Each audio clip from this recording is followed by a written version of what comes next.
Damai sejahtera Tuhan Yesus melimpah bagi kita sekalian. Saudara dikasih Tuhan, setelah kita sharing firman Tuhan mengenai karakter hati Tuhan Yesus yang pertama, yaitu hati yang jujur, yang berdampak kepada orang lain dengan positif, maka yang erat hubungannya dengan hati yang jujur, hari ini kita akan sharing firman Tuhan mengenai karakter hati Tuhan Yesus yang kedua, yaitu hati yang tulus. Itu juga bukan hati yang tulus, bukan reaksi kita terhadap sesuatu yang terjadi dari luar kepada kita, tetapi dari dalam hati kita yang keluar berdampak kepada orang lain, berdampak positif pada orang lain.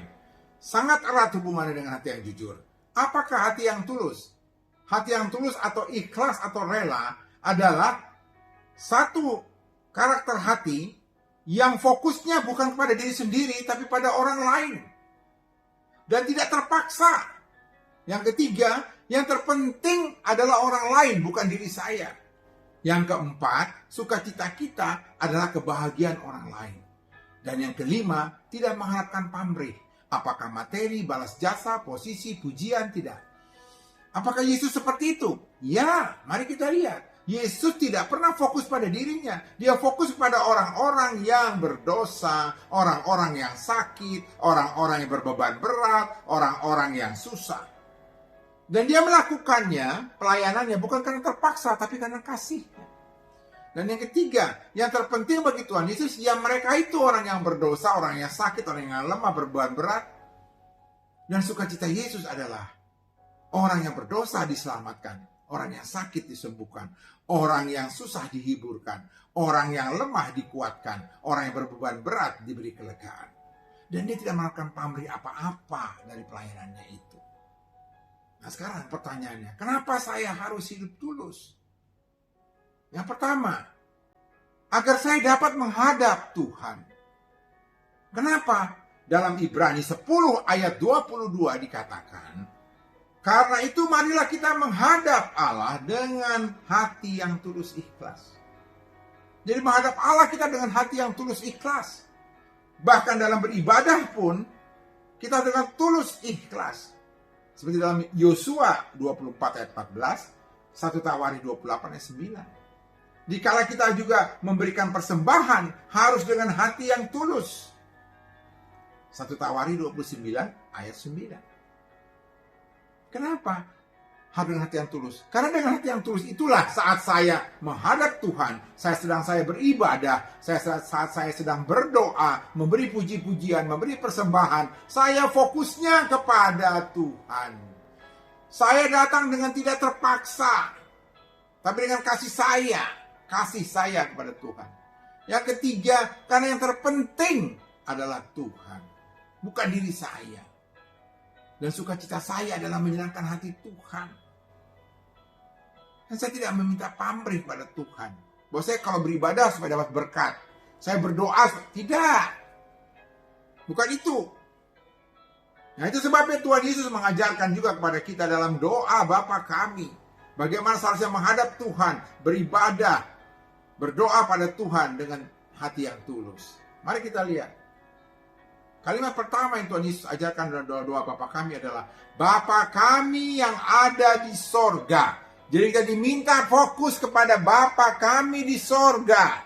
Dikuduskanlah namamu. Jadi kita diajari fokus pada Bapa yang di surga yang kita kuduskan. Apa kita terpaksa berdoa pada Bapa di sorga? Tidak. Makanya kalimat kedua yang Tuhan Yesus katakan, datanglah kerajaanmu. Jadi saya yang mengundang, memohon agar kerajaan Tuhan datang. Atas hadirat Tuhan datang. Jadi bukan kepaksa karena saya mengundang. Apakah memang Allah yang terpenting dalam doa itu? Iya, makanya kita katakan Tuhan Yesus mengajarkan, jadilah kehendakmu di bumi ini seperti dalam sorga. Karena kehendak Tuhan yang lebih penting. Bukan kehendak saya, tapi kehendak Tuhan. Bahkan di akhir doa Bapa kami, Tuhan Yesus mengajarkan bagaimana saya ingin menyenangkan hati Tuhan. Yaitu dengan apa? Memberi puji-pujian. Makanya penutupnya dikatakan, karena engkaulah yang mempunyai kerajaan dan kuasa dan kemuliaan sampai selama-lamanya. Saudara, sehingga kalau kita dengan hati tulus menghadap Tuhan, beribadah, puji-pujian, berdoa, memberi persembahan. Karena itu artinya kita fokus pada Tuhan, tidak dengan terpaksa. Yang terpenting adalah Tuhan. Sukacita kita menyerahkan hati Tuhan. Itu setelah kita melakukan berdoa, beribadah, puji-pujian, kita merasakan hal yang sangat luar biasa dalam hati kita, dalam hidup kita. Sangat luar biasa kita rasakan. Tapi kalau sebaliknya kita tidak tulus, maka sulit bagi kita untuk beribadah pada Tuhan. Kenapa? Karena saya tidak fokus kepada Tuhan. Saya terpaksa. Karena mungkin disuruh orang tua, atau karena memang adat istiadat, atau disuruh Pak Gembala, atau disuruh pimpinan. Kepaksa berdoa, kepaksa beribadah. Dan yang terpenting pun dalam ibadah itu bukan Tuhan.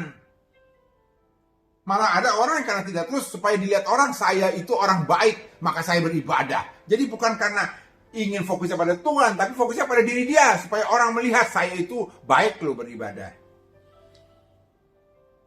Dan dia tidak punya niat sebenarnya untuk menyenangkan hati Tuhan. Tapi mungkin dia beribadah untuk niatnya untuk menyenangkan siapa? Menyenangkan dirinya, menyenangkan istrinya, atau suaminya, atau bosnya, atau gembalanya. Bukan untuk menyenangkan hati Tuhan.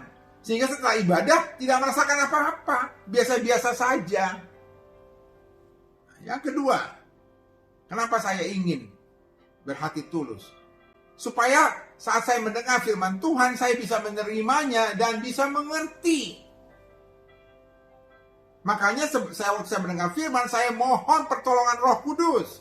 Agar Roh Kudus memimpin saya. Agar Roh Kudus berkata-kata pada saya, menuntun, mengajari, menguasai saya, mengurapi saya. Nah, tapi saat Roh Kudus datang, kita juga dengan tulus menerimanya. Fokuslah kepada Roh Kudus. Dengar-dengaranlah dengan Roh Kudus. Dia yang terpenting. Sehingga saya pun bisa fokus pada firman yang diajarkan, yang disampaikan. Saya juga merasa yang terpenting adalah memang firman. Itu yang kita lakukan. Dalam Mazmur 119 ayat 80 dikatakan, biarlah hatiku tulus dalam ketetapan-ketetapanmu. Jadi hati kita itu juga fokus, mementingkan, tidak terpaksa untuk melakukan hidup di dalam ketetapan firman Tuhan. Itu sebabnya juga dalam Kisah 17 ayat 11 dikatakan, orang Yahudi di Berea lebih baik hatinya daripada orang Yahudi di Tesalonika. Bukan artinya orang di Tesalonika itu tidak baik. Baik, tapi orang Yahudi di Berea jauh lebih baik. Kenapa? Karena mereka menerima firman itu dengan kerelaan hati. Tuhan Yesus memberikan perumpamaan dalam Matius 13:23. Benih yang ditaburkan di tanah yang baik ialah orang yang mendengar firman dan mengerti. Sehingga dia bisa berbuah. Ada yang 100 kali lipat, 60 kali lipat, 30 kali lipat.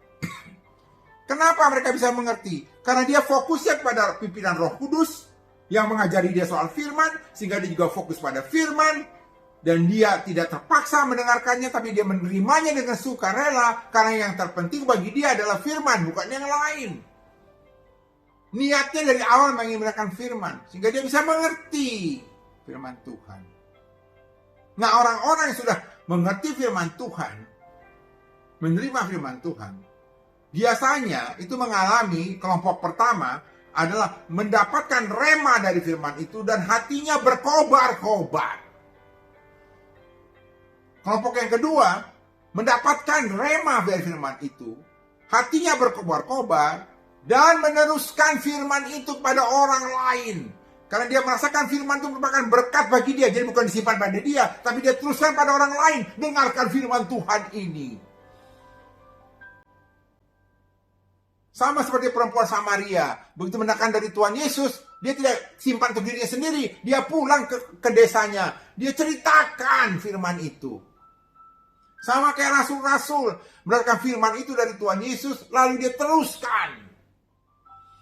Nah, kelompok yang ketiga adalah orang-orang yang mendapatkan rema firman itu, berkobar-kobar, meneruskan firman itu kepada orang lain, dan melakukannya. Tapi bagi orang-orang yang tidak tulus, dia tidak akan mengerti firman. Kenapa? Karena dia tidak fokus pada firman. Untuk dia firman itu tidak penting, merasa terpaksa. Saya tidak mengerti firman. Dan Tuhan Yesus dalam Matius 13 ayat 19 memberikan perumpamaan itu seperti benih yang ditaburkan di pinggir jalan sehingga burung datang dimakan. Itulah orang-orang yang mendengar firman tapi tidak mengerti. Pada saat si jahat datang, diambil firman itu. Nah, kalau dia sampai tidak mengerti firman, bagaimana dia bisa menuruti firman? Dan kalau dia tidak bisa menuruti firman, maka menurut 1 Yohanes 2 ayat 5, dia tidak hidup di dalam Kristus.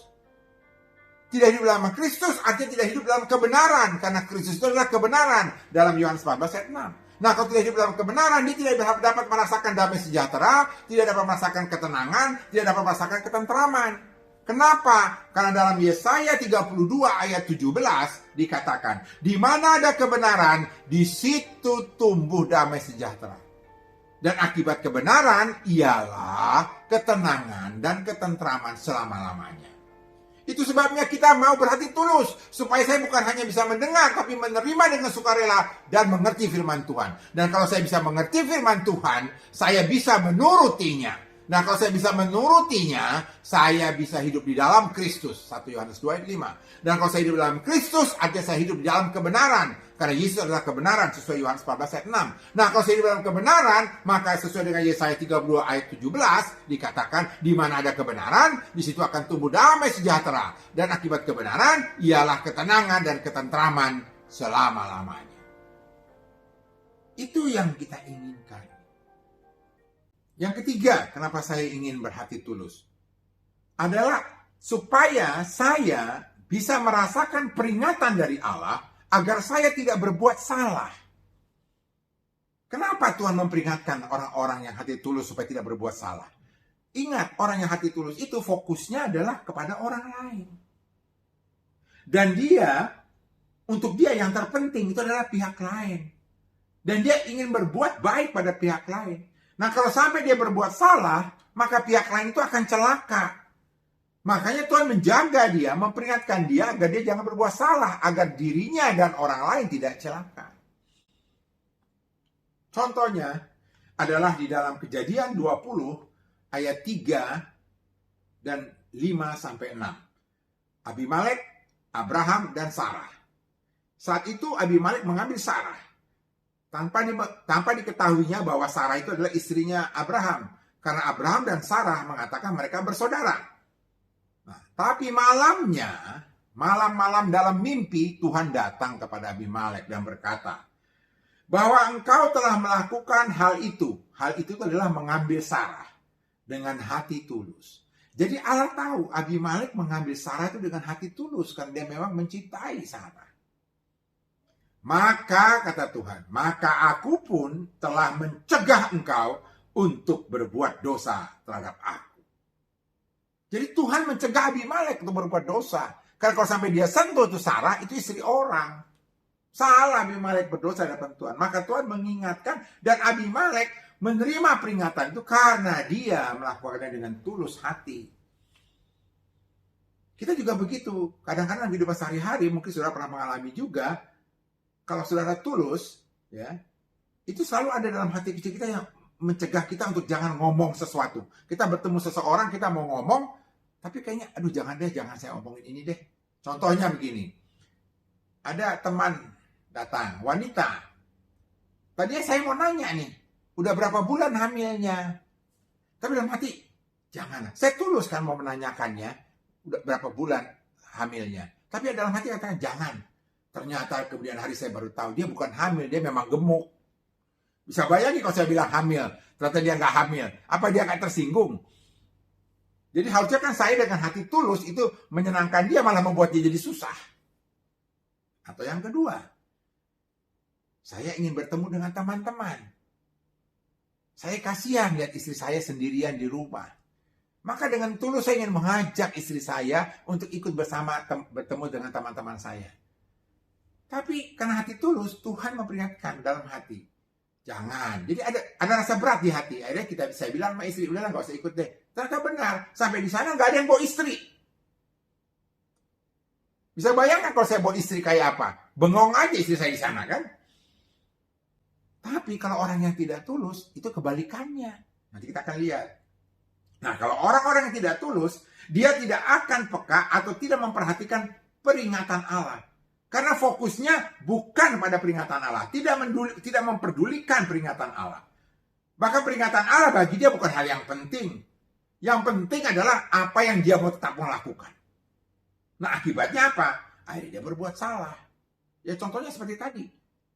Kalau saudara ingin bawa istri dengan maksud supaya saya tidak dicurigai oleh istri saya, ketemu teman-teman itu ternyata ada perempuan lain atau selingkuh, maka saya ingin bawa istri saya supaya dia tahu bahwa kalau saya katakan saya ketemu teman, itu teman-teman, gak ada perempuan. Nah, niatnya udah jelek. Niatnya adalah untuk kepentingan dia, bukan istrinya. Kalau yang pertama kan saya ingin bawa istri, kasihan istri di rumah sendiri. Kalau ini tidak, saya bawa istri untuk menunjukkan bahwa saya itu tidak selingkuh. Nah, jadi dia tidak peka. Akhirnya saya paksakan istri bawa, karena untuk kepentingan saya. Saya bawa, begitu dibawa, nggak ada yang bawa istri. Cuman saya sendiri. Kasihan istri saya bengong. Akhirnya pulang ke rumah malah jadi ribut. Nah, itu contoh-contohnya. Ya, yang berikutnya, yang keempat. Kenapa saya ingin berhati tulus?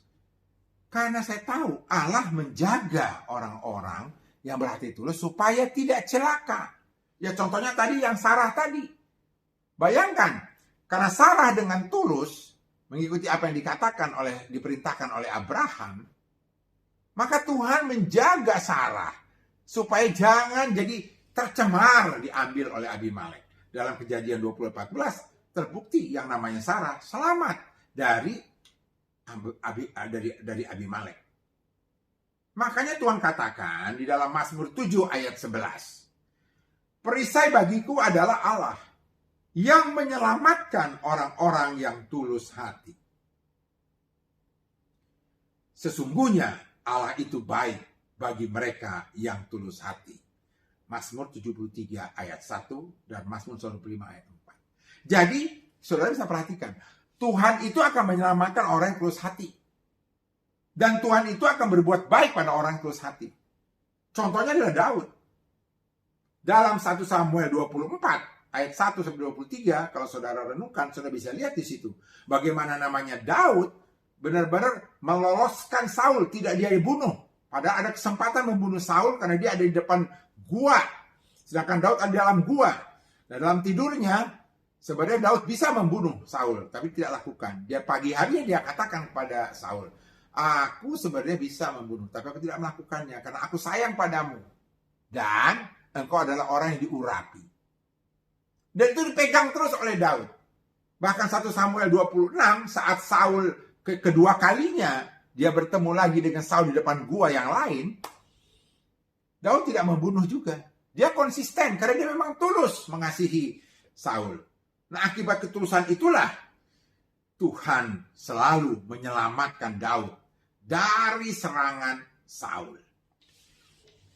Tapi sebaliknya, kalau saya tidak tulus, artinya saya tidak akan mempedulikan keselamatan, kebaikan, peringatan Tuhan.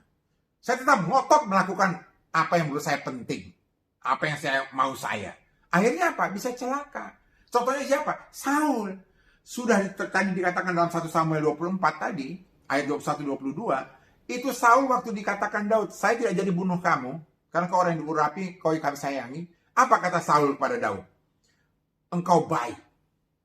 Sekarang aku tahu, engkau akan menjadi raja yang baik. Bersumpahlah agar engkau tidak membunuh keturunanku pada saat nanti kau jadi raja.